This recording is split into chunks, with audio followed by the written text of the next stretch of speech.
Olá, graça e a paz a todos. Cumprimento os irmãos em nome do conselho da nossa igreja e que Deus possa nos iluminar nesse momento em que, para a glória do Deus triuno, nós iremos expor a Escritura, dar continuidade à nossa exposição no livro de Apocalipse. Hoje é a nossa aula 3. O título: A revelação da glória, da misericórdia e do poder de Jesus. Apocalipse, capítulo 1, do versículo 9 ao versículo 20. E nós vamos estar fazendo a leitura. Eu, João, irmão vosso e companheiro na tribulação, no reino e na perseverança em Jesus, achei-me na ilha chamada Patmos por causa da palavra de Deus e do testemunho de Jesus. Achei-me em espírito no dia do Senhor e ouvi por detrás de mim grande voz como de trombeta, dizendo: o que vês, escreve em livro e manda às 7 igrejas: Éfeso, Esmirna, Pérgamo, Tiatira, Sardes, Filadélfia e Laodiceia. Voltei-me para ver quem falava comigo e, voltando, vi 7 candeeiros de ouro. E no meio dos candeeiros, um semelhante a filho do homem, com vestes talares e cingido à altura do peito com uma cinta de ouro. A sua cabeça e cabelos eram brancos como a alva lã, como neve, os olhos como chama de fogo, os pés semelhantes ao bronze polido, como que refinado numa fornalha, a voz como de muitas águas, tinha na mão direita 7 estrelas. E da boca saía-lhe uma afiada espada de 2 gumes. O seu rosto brilhava como o sol na sua força. Quando o vi, caí a seus pés como morto. Porém, ele pôs sobre mim a mão direita, dizendo: não temas, eu sou o primeiro e último, aquele que vive. Estive morto, mas eis que estou vivo pelos séculos dos séculos e tenho as chaves da morte e do inferno. Escreve, pois, as coisas que viste, as que são e as que hão de acontecer depois destas. Quanto ao mistério das 7 estrelas que viste na minha mão direita e aos 7 candeeiros de ouro, as 7 estrelas são os anjos das 7 igrejas. E os 7 candeeiros são as 7 igrejas. Pois bem, amados, completamos hoje o capítulo 1 do livro de Apocalipse, onde João ele vai ver nesses versículos o Cristo glorificado. Cerca aí de 3, 4 décadas depois, João ele vai ver Cristo, mas dessa vez não como o carpinteiro. Dessa vez, ele vê Jesus Cristo, todo-poderoso nos céus e na terra, o Cristo, o Rei glorificado. No versículo 9, nós temos uma evidência interna. O que é a evidência interna? Eu, João, irmão vosso e companheiro na tribulação, no reino e na perseverança em Jesus. Evidência interna é o que a teologia vai nos afirmar sobre uma evidência da autoria, e ela é vista no próprio texto. Evidência externa é quando uma fonte confiável na história da igreja vai afirmar a autoria do livro. João aqui, o último dos apóstolos, é interessante que ele se coloca como um simples irmão. Ele diz que é um irmão, um amigo na tribulação. Ele poderia se engrandecer, porque, afinal de contas, aqui, aproximadamente aí no ano 96, ele é o último dos apóstolos. né? Os apóstolos, aqueles homens que foram comissionados pelo próprio Cristo, que ouviram os ensinamentos diretamente do próprio Cristo. Poderia se envaidecer, poderia se engrandecer, mas não, ele se coloca como um irmão e um amigo na tribulação. Podemos aqui tirar uma advertência para a liderança da igreja nos dias de hoje. Infelizmente, muitas das vezes nós vemos líderes se colocando acima num pedestal, querendo honraria, querendo dinheiro de uma forma descontrolada, querendo exercer poder e influência no rebanho de Deus. Mas aqui João, ele se coloca como um amigo e como um irmão na tribulação. Aqui João, ele, além de se colocar como um amigo, ele não se coloca como um amigo somente na tribulação, né? Mas ele coloca como um amigo no reino, segundo, perseverança, e João, com isso, ele resume a vida da igreja: tribulação, reino e perseverança.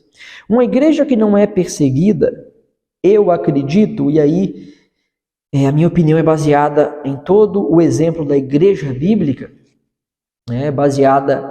a minha opinião é baseada no próprio ministério de Jesus, dos apóstolos, os pais da igreja, os pré-reformadores, os reformadores. Eu digo que uma igreja que não é perseguida, ela é uma igreja falsa, porque Cristo disse que ele foi odiado pelo que ele ensinou, e nós seríamos também. Então, uma igreja que não é perseguida, ela é uma igreja amiga do mundo. Se ela é uma igreja amiga do mundo, ela é uma igreja falsa. Porém, temos também um lado muito maravilhoso, que é a questão do reino. Com a cruz, nós temos a ressurreição. Com a ressurreição, nós temos toda a autoridade sendo dada nos céus e na terra para Cristo.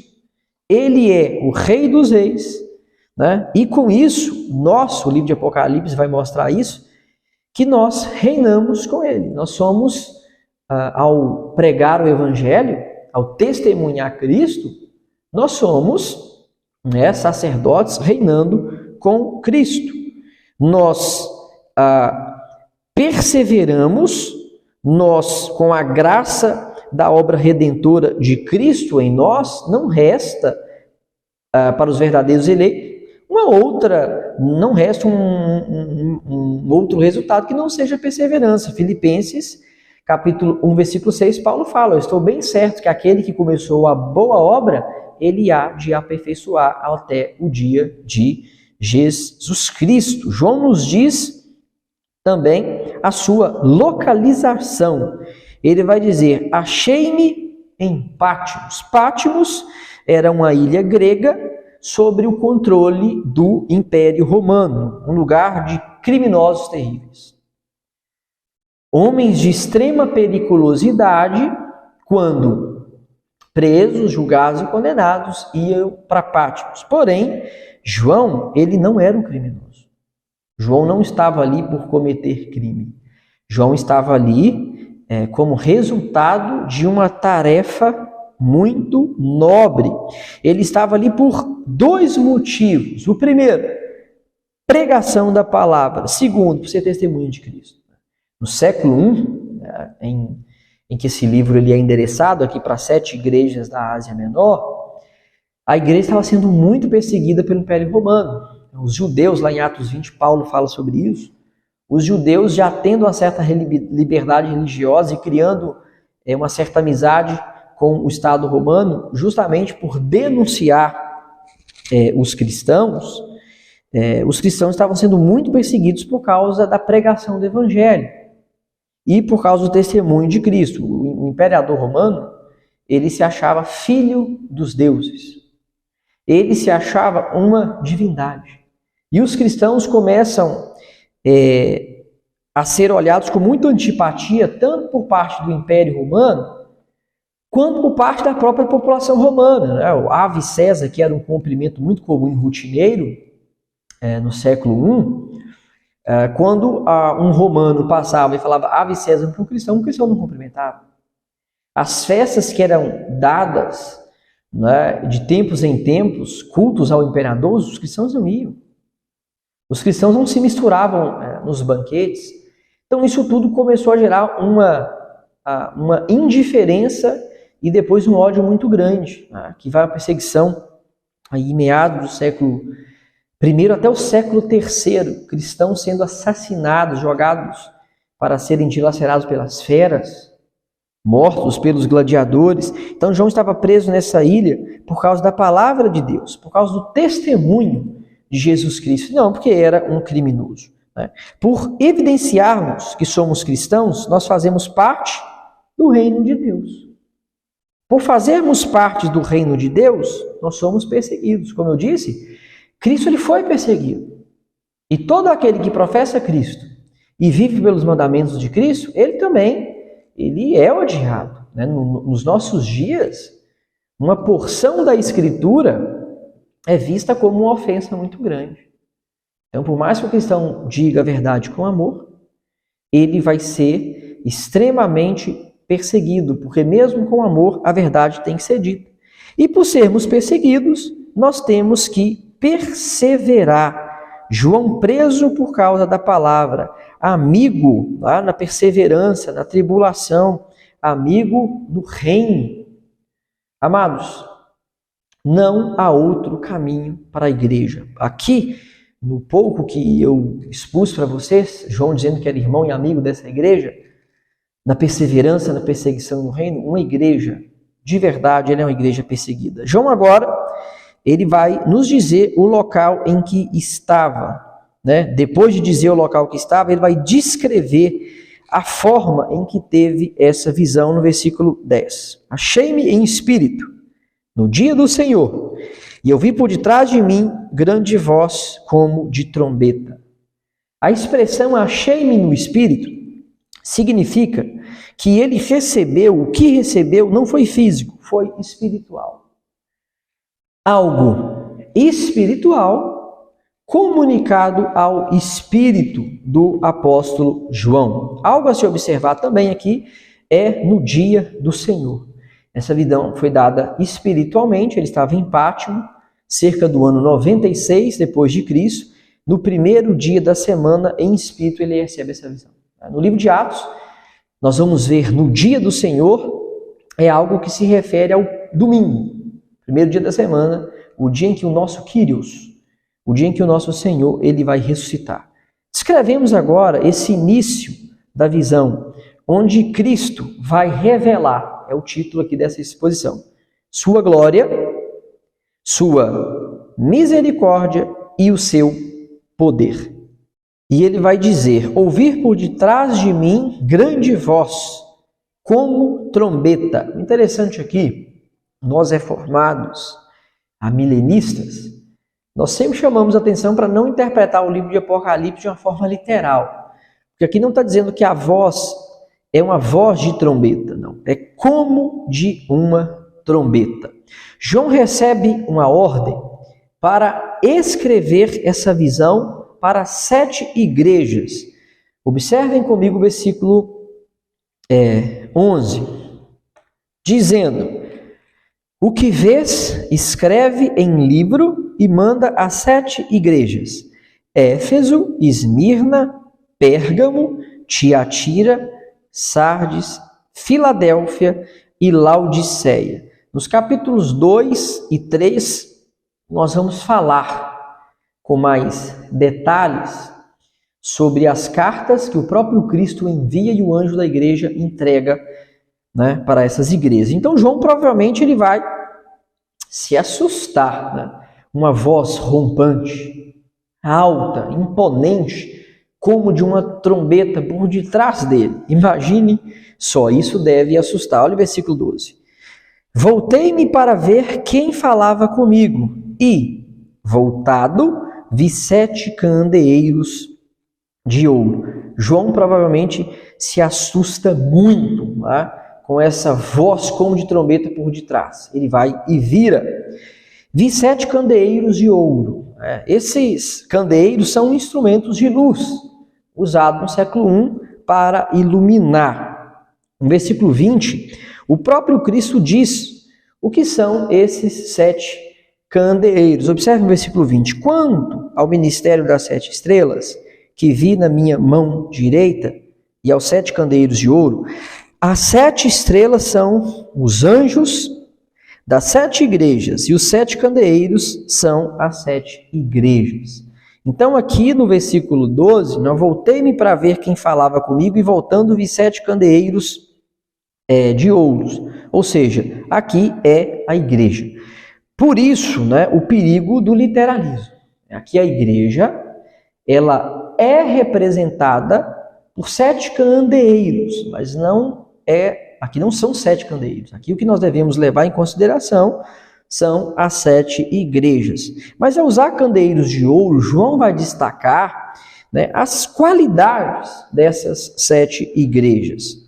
Até hoje, candeeiros simboliza o quê? Israel, a rejeição e a aprovação dos gentios. Por que eu estou dizendo isso? Porque em Romanos, na carta aos Romanos, na 4ª divisão teológica da carta, capítulo 9, 10 e 11, Paulo vai tratar acerca da rejeição do povo de Israel e da responsabilidade que o povo de Israel tem nessa rejeição. E no versículo 7 de Romanos 9, Paulo fala que Deus ele não descumpre a palavra com Israel, porque o verdadeiro Israel é aquele que crê pela fé. Pode ser um israelita biologicamente vindo de Abraão, quanto pode ser um grego. Em Gálatas, no capítulo 6, o verdadeiro Israel é aquele que crê pela fé. Então, os candeeiros aqui eles têm um significado dessas 7 igrejas, ou a igreja de Cristo universal glorificado. Vemos tantos problemas na igreja, nos dias de hoje, que nós até desanimamos. Isso é verdadeiro, irmãos? Escândalo por parte de liderança, escândalo por parte da própria igreja, falta de fidelidade, por parte da liderança, por parte da igreja, por parte de muitos. Só que existe a verdadeira igreja. A igreja que Cristo ele olha para ela e diz, essa é minha. A igreja que anda no caminho estreito. A igreja que é luz, a igreja que é sal. A igreja que leva a sério o ministério, a que foi comissionada, que é de pregar o evangelho. Existe o joio, mas no meio do joio tem o trigo, e aqui essa verdadeira igreja é o candeeiro de ouro. Tanto nas 7 igrejas problemáticas, mas no meio dessas igrejas, Cristo sempre elogia os remanescentes, alguns que são fiéis.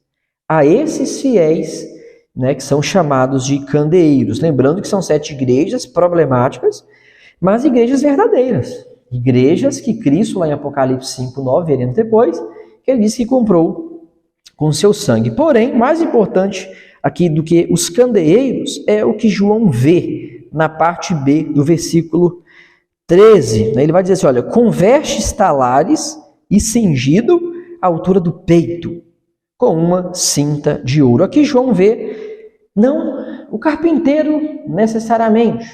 Aqui ele vê o sacerdote, o sumo sacerdote, o rei dos reis, aquele que examina a sua igreja, aquele que ao morrer e ressuscitar em plena obediência, ganha todo o poder, tanto nos céus quanto na terra. Onde está localizado Jesus aqui, nessa visão que estamos examinando? Ele está no meio da igreja. Amados, essa cena é extremamente marcante. Cristo, Rei dos Reis, ele está no meio da igreja. No meio da igreja com os olhos como de chamas de fogo, examinando juízo. Quando examinarmos as cartas, ele vai dizer para algumas igrejas, eu estou examinando a obra de vocês. Ora, para certa igreja ele aprova, ora para certa igreja ele rejeita. Cristo aqui está no meio da igreja, Jesus dizendo, eu conheço vocês, eu sei da obra de vocês. E aqui, nós quanto igreja local, a Igreja Reformada Bethesda, nós devemos olhar para essa visão com temor e tremor. Quais têm sido as nossas obras diante de Cristo? Lá nas cartas, havia igrejas que estavam se dobrando aos ensinos de uma falsa profetisa, rotulada por Jezabel, que eram induzidos por essa falsa profetisa a participarem de festas secretas, onde era regrada de muita bebida alcoólica e prostituição. E isso acontecia no oculto. Na igreja de Sardes, o próprio Cristo ele vai dizer, olha, vocês estão com a aparência de vivos, mas eu vejo as obras de vocês, e para mim vocês estão mortos. Aqui Cristo está no meio da igreja, observando as obras, examinando as obras da igreja. Nós podemos criar um personagem de santidade na frente dos nossos outros irmãos nos cultos públicos, nos encontros, no trabalho, mas em secreto. O que temos feito com os nossos computadores, celulares? Quais são os sites que nós estamos examinando? Quais são as coisas que olhamos, degustamos, sentimos prazer nas nossas redes sociais? O que nós fazemos quando ninguém está vendo? E aí me preocupa porque a pessoa ela oculta o pecado porque ela está preocupada com o que o seu próximo vai pensar a respeito. Mas o próximo é tão pecador quanto ele. A preocupação maior tem que ser com que Deus, que examina a minha mente, o meu coração, está vendo e pensa ao meu respeito. Isso, amados, é muito preocupante. É com isso que nós temos que nos preocupar. Observemos agora as descrições de Cristo nessa visão de João, cerca de 10 descrições. Primeiro, filho do homem. Essa expressão é vista lá no profeta Daniel, enfatizando a divindade, mas também, filho do homem, a humanidade de Cristo. Cristo, ele nunca pode ser visto, por uma boa teologia, uma forma bíblica, a natureza divina desassociada da natureza humana. É Cristo, duas naturezas, uma humana e uma divina, interrelacionando, coexistindo no corpo de Cristo material quando ele veio aqui. Filho do homem enfatiza a humanidade de Jesus. Agora, mesmo enfatizando a humanidade, não é qualquer humanidade. Observemos aqui a descrição. Vestes talares e cingido à altura do peito, como uma cinta de ouro. Isso aqui é a descrição de uma roupa sacerdotal. Mas o autor aos Hebreus diz que Cristo é superior a toda a classe sacerdotal do Antigo Testamento. Ele é o sumo sacerdote.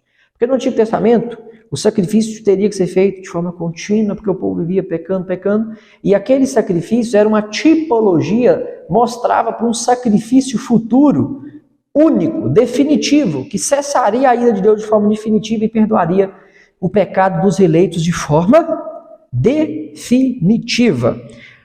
Cristo aqui, a primeira característica, está com a roupa sacerdotal.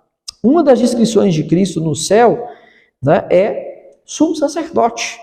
Versículo 14, a sua cabeça e cabelos eram brancos como alva, como neve, os olhos como chama de fogo. Brancos como a neve é uma expressão lá de Daniel, lembram do ancião de dias? Essa branquitude aqui representa a perfeição da divindade de Jesus Cristo, a sua eternidade, a sua perfeição. Uma próxima característica, olhos como chamas de fogo. Aqui, amados, olhos como chamas de fogo é o que eu disse aqui no supracitado. É Cristo no meio da igreja, olhando, analisando a onisciência. O Deus triuno, e aqui enfatizando, Cristo, o Apocalipse é muito cristológico.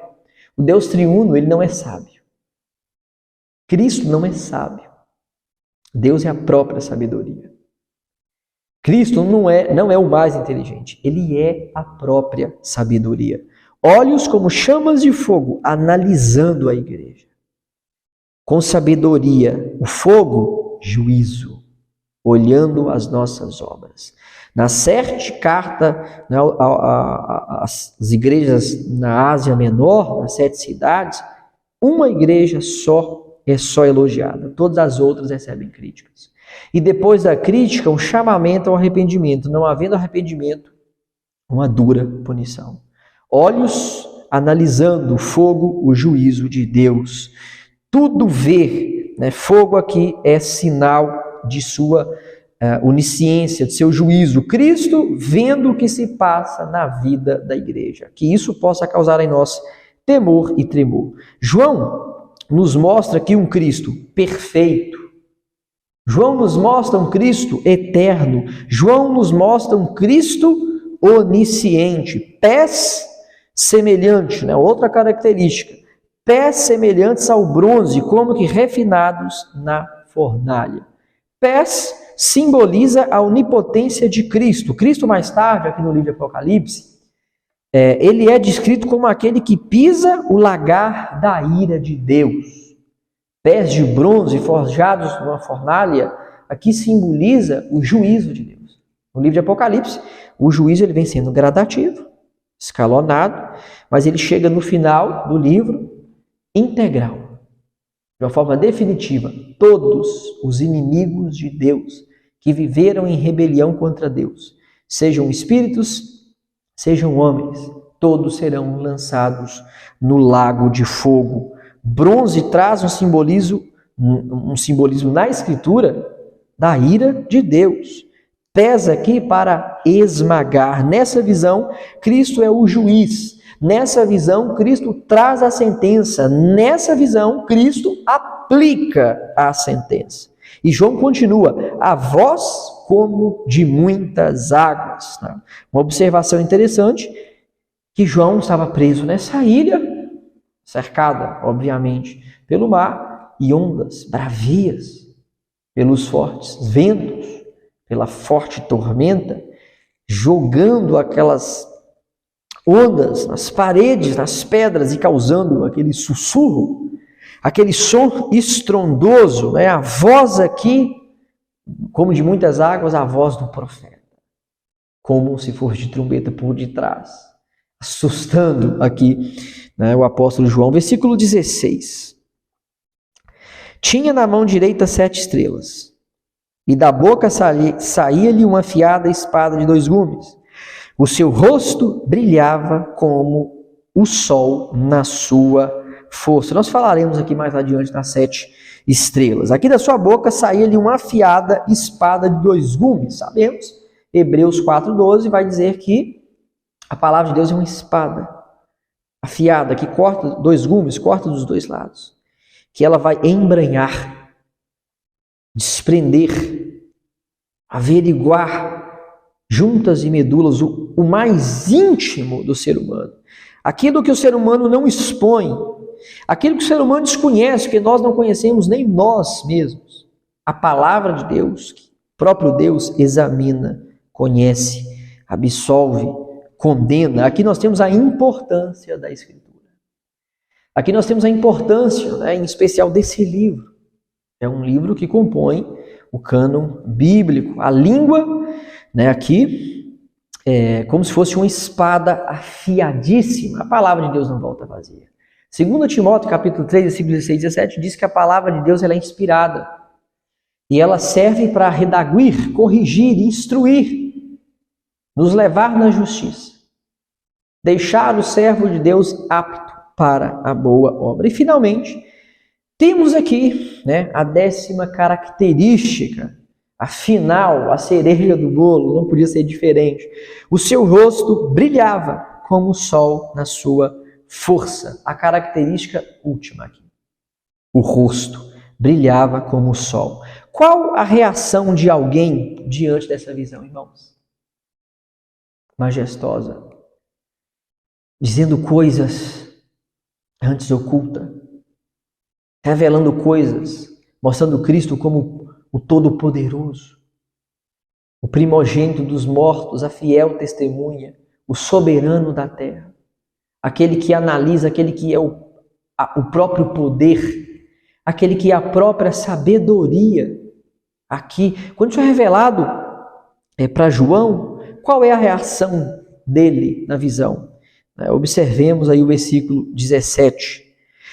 Quando o vi, parte A, caí a seus pés como morto. Amados, não podia ser diferente. Olha o profeta Daniel. Às vezes essas igrejas neopentecostais, eu tenho um carinho pelos irmãos pentecostais, mas os neopentecostais, eles vivem dizendo que tem visão com anjos, vivem dizendo que vem Deus, e romantizam, o rosto dele era lindo, e começa aquela coisa sem sentido, mentirosa.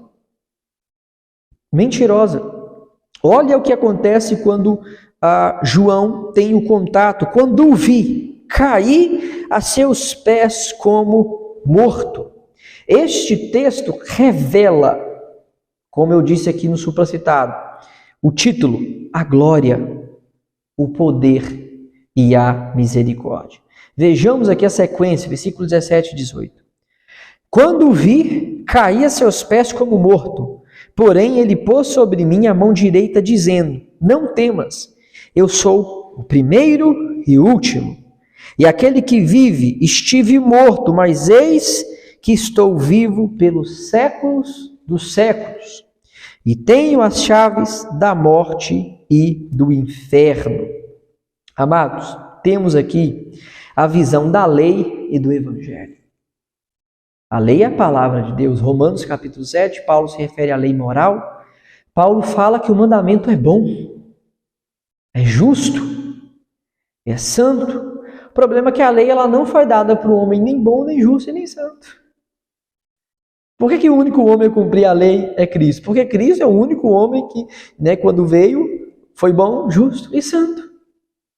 A lei ela chega diante do povo de Israel, através do grande legislador Moisés. O povo é liberto, poderio de Deus, atravessa o mar, caminha 3 meses na península sul do Sinai.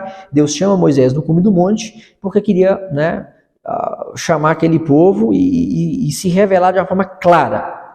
Porque antes da lei de Moisés, a lei de Deus, segundo Paulo em Romanos 1, estava na consciência. O homem não é o homem indesculpável, ele está condenado, porque a lei de Deus estava na consciência dele. Só que aí vem a lei de Deus. O judeu imagina, está diante de mim 10 regras, eu vou cumprir e vou ser salvo pelo meu próprio comportamento.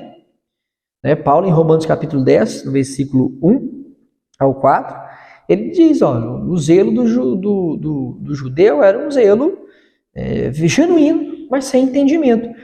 A grosso modo, a nação ética de Israel, segundo o apóstolo Paulo em Romanos 10, ela é rejeitada.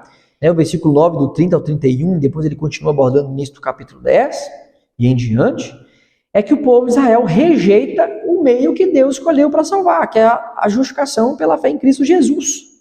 Crê em Cristo. Porque a lei dizia, faça alguma coisa e seja salvo. O evangelho da graça diz, não façam nada porque Cristo fez tudo. Aqui Deus ele chega nessa visão, Deus triuno, diante de João, ele estrabucha para o chão afora. Não há homem que fique em pé diante da glória de Deus. Literalmente não fica. Mas aí em Romanos 7, Romanos 7, Paulo aborda como o homem fica livre da lei, não no sentido de não cumprir a lei, mas no sentido de sempre ser morto por ela, porque a lei chegava diante do judeu e dizia, faça isso, não faça isso. Só que um elemento em Romanos 9, Paulo fala, mas só que por causa do pecado a lei me mata. O mandamento, ele acaba me matando. Paulo, em Romanos 7, versículo 15, ele fala, por que eu faço o que eu odeio? Versículo 17, ele responde, porque o pecado que habita em mim me obriga a pecar. Aqui nós temos nesse trecho, quando vi cair a seus pés como morto, aqui é a lei. Mas quando Cristo vem cumprir toda a lei e me salva, e eu não tenho mérito nenhum em ser salvo, é o que ele continua. Porém, ele pôs sobre mim a mão direita, dizendo, não temas, eu sou o primeiro e último. Ou seja, primeiro e último aqui, a última letra, alfa e ômega do alfabeto grego, significa que Deus ele é eterno, ele está no início e no fim. Se bem que a eternidade não pode ser medida dessa forma, mas é medida para que nós possamos ter uma ideia da eternidade divina. Aqui Cristo, ele brada, eu tenho as chaves do inferno e da morte. Por quê? Porque a mão de Cristo é bondosa, ela oferece a salvação, porque quando Cristo, ele ressuscita, ele vence a morte, o primogênito dos mortos. Primogênito dos mortos no sentido que depois que Cristo, né, enfatizando a humanidade, como nós já vimos aqui, ele ressuscita e não morre mais. Aquele que crer nele, ainda que morra, também viverá. O que nós ensinamos, através dos ensinos paulinos, é de que o cristão que morreu, né, antes da segunda vinda de Cristo, que não for arrebatado vivo, ele vai ser ressurreto. Ele provou, segundo o texto aqui de Apocalipse, lá capítulo 21 a 6, ele provou da primeira morte. Quem não for arrebatado, morrer antes da segunda vinda de Jesus, vai provar só da primeira morte, que é essa que temos. Essa morte natural, acidente, assassinato, etc. A segunda morte, que é o lago de fogo, dessa, nós, os eleitos de Deus, não provaremos. Então, ele tem as chaves do inferno e da morte, porque ele venceu a morte, ele tem poder para o inferno, porque ele, através dos seus pés de bronze, do seu juízo dito no texto, vai jogar todos os seus inimigos no inferno, o inferno do lago de fogo. Esse é Cristo. Às vezes a igreja brasileira trata Cristo de uma forma tão desrespeitosa, né? A palavra Kyrios no século I tinha um significado muito forte. Ela é derivada de uma outra palavra, Yahvé ou Yahvé, do Antigo Testamento. Na Septuaginta, a versão grega do Antigo Testamento, essa palavra é usada 100 vezes. Cristo, ele não é só o nosso Salvador, ele é nosso Senhor. A palavra Kyrios era endereçada ao chefe romano, o chefe do Estado, mas Cristo está acima do Império Romano, é isso que é demonstrado no livro de Apocalipse. Às vezes a igreja não trata Cristo com devido respeito, muitas vezes por causa dos líderes, porque não mostra a majestade, o poderio de Cristo, essa beleza da Escritura da forma que se deve. Pregações vazias, sermões pobres, executados de uma forma preguiçosa, não labuta, não debruça sobre o texto. Falo isso não para autopromoção ou vanglória, mas para a honra e glória do nome do Senhor Jesus. Aquele que foi chamado para o conhecimento deve dedicar-se ao conhecimento. O poder não é de Roma, o poder é de Cristo. O poder não é do diabo, o poder é de Cristo. O velho maniqueísmo no século IV, dentro das igrejas brasileiras. Tem gente que acha que o diabo luta com pé de igualdade contra Cristo. Irmãos, até o diabo faz aquilo que Deus determina. Basta ler a Escritura. Um exemplo, a história de Jó. Final do capítulo 6, final do capítulo 16 de Romanos, Paulo fala que Deus vai fazer assim, olha, no dia marcado, e o diabo vai ser destruído. Não existe guerra entre o diabo e Deus. Existe guerra por parte do diabo e os anjos caídos contra a igreja. Mas se nós revestirmos da armadura de Deus, Efésios 6, nós não temos que temer nada. Não existe. Deus é poderoso, soberano. Então, do que se trata Apocalipse? É o que está dizendo, olha, das coisas que vistes, as que são, as que irão acontecer. É o que é dito aqui no texto, versículo 19, escreve, pois as coisas que viste, as que são e as que hão de acontecer depois destas. Apocalipse é sobre passado, presente, futuro. João fala de coisas que aconteceu aproximadamente 35 a 40 anos antes dele, ele escreve Apocalipse no ano 96. Ele fala de coisas que estavam acontecendo no momento em que ele recebe essa visão, e ele diz também no Apocalipse de coisas futuras que veremos para a graça de Deus futuramente. Versículo 20. Quanto ao ministério das 7 estrelas que viste na minha mão direita, e aos 7 candeeiros de ouro, as 7 estrelas são os anjos das 7 igrejas, e os 7 candeeiros são as 7 igrejas. O mistério das 7 estrelas. Nós temos aqui duas visões do que seriam essas 7 estrelas, que aqui no texto diz que são 7 anjos. Até no meio reformado, não é unânime a interpretação em relação disso. Alguns pastores reformados, teólogos reformados, entendem que são anjos literais. Há outros pastores reformados, teólogos reformados, que entendem que são homens, os pastores das 7 igrejas. A palavra ângelos, do Novo Testamento, foi escrito no grego koiné, ora se refere a Gabriel, um ser espiritual, um arcanjo de Deus, ora se refere a João Batista, um homem, um grande, com com a grande autoridade que foi imputada a ele por parte de Deus, mas um homem. Ângelos é aquele que é enviado para uma missão. Eu, particularmente, eu acredito que esse ângelos, esse é a diáfora, tá, irmãos? Isso aqui é secundário. Eu acredito que esse anjo é o pastor da igreja. A carta é entregue, o livro, perdão, é entregue para os pastores e eles leem, né? No início do capítulo 1, aqui de Apocalipse, João vai dizer, Jesus vai dizer, bem-aventurado o que lê, o que ouve esse livro. Eu acho que aquele que lê esse livro nas igrejas é um homem, é o líder da igreja, é o pastor. Mas há quem ache que era literalmente um anjo. Isso é a diáfora. Difícil saber, né, irmãos? Difícil definir. Pois bem, finalizamos essa exposição. O que nós podemos tirar desse texto é que Cristo é o Senhor da igreja, é que ele transmite, Deus Pai transmite para Cristo, Cristo transmite para João, João entrega isso ao anjo da igreja, isso é nos passado. E de que Cristo ele é a testemunha fiel, ele é o primogênito dos mortos, ele é o Senhor dos senhores.